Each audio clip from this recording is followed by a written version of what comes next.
our speaker. Her fear of public speaking goes back to say yes. Yes, got it. Pam's fear of public speaking goes all the way back to elementary school. At age 59, she finally did something about it. She joined Toastmasters just in time to launch her first novel. Better late than never. Please welcome Pam McGaffin with How Toastmasters Changed My Life. Thank you, Madam Toastmaster, fellow Toastmasters, and welcome guests. It is a cliche to say that something changed your life, but Toastmasters really did. Let me take you through a brief history of my fear of public speaking. My glossophobia started in 3rd grade when I had to give my first oral book report. With 30 faces staring up at me, everything shook, including my voice, and I felt like I was going to throw up. Fortunately, I didn't. I also didn't outgrow this phobia. From age 9 to 59, it clipped my wings, both professionally and personally. Fear prevented me from applying for jobs and promotions during my career as a journalist. Fear had me turning down invitations to speak on subjects I'd written about and knew well.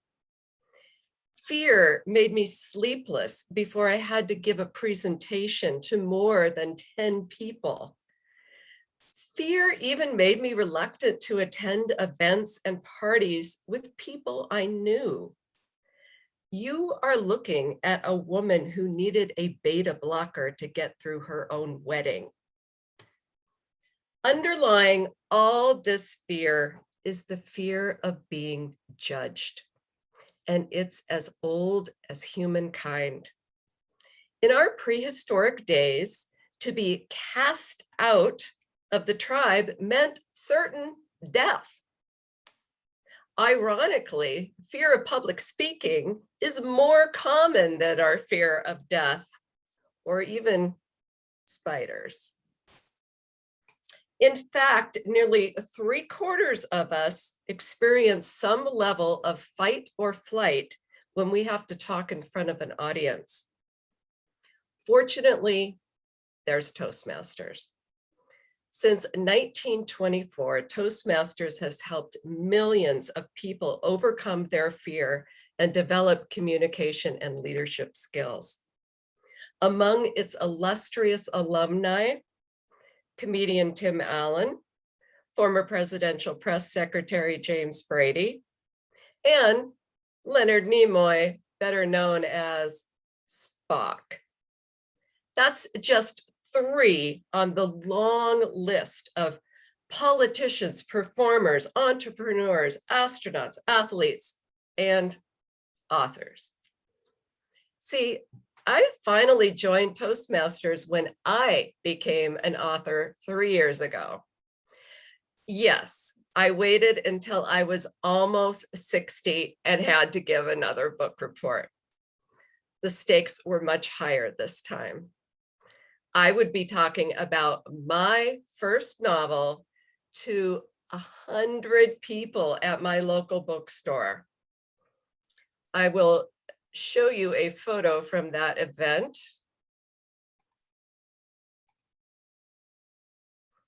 Do I look nervous? Hell yes, I was.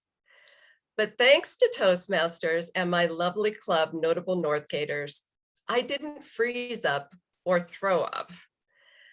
In fact, my initial fear gave way to a buzzy excitement. You could probably see it on my face. I had the surreal sensation that someone else, someone confident, was speaking through me. Who was this person? I liked her. From there, I went on to give more readings I was also interviewed for a live podcast and a radio program, and was the featured guest at 3 book club meetings. Here is a photo of one of those at the Watermark bookstore. Now, some of these events went better than others, but I more than got through them. In fact, being on stage got easier the more I did it. How much was this due to Toastmasters? Toastmasters taught me what goes into preparing and delivering an effective speech. Among other things, I learned how to use gestures, vocal variety, and pacing, and how not to use filler words like so. I also learned about different kinds of speeches, communication styles, and how to evaluate the speeches of others. But the most important thing I learned was I can do this. I can do this formerly terrifying thing and not embarrass myself. In fact, I can do this, dare I say it, with aplomb. With my book promotion over, I could have called it done and stopped going to Toastmasters. But something a fellow member said convinced me to stay. This member, Richard Ripley, says he thinks of Toastmasters as the gym for our public speaking muscles. You don't go to the gym once and say, I'm done. No, you practice, in Richard's words, what you suck at. So here I am. I am not a great speaker.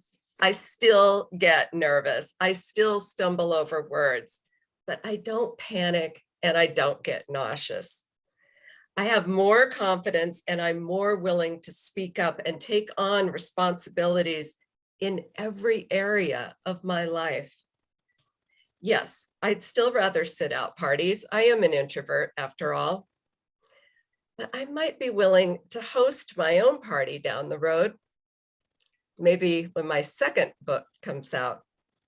Yes, I'll be ready, maybe even a little excited to promote it. All it takes is a fun, welcoming group, a self-paced program, and the encouragement of peers, many of whom started off just like me. If you're like me 3 years ago, maybe you're scared to even try Toastmasters, but I urge you to come to a meeting. You won't have to give a speech. You won't even have to talk unless you want to. Just come and listen. Find out if Toastmasters can help. You might just find, if you stick with it, that it can change your life. It did mine. Back to you, Madam Toastmaster. Thank you so much, Pam.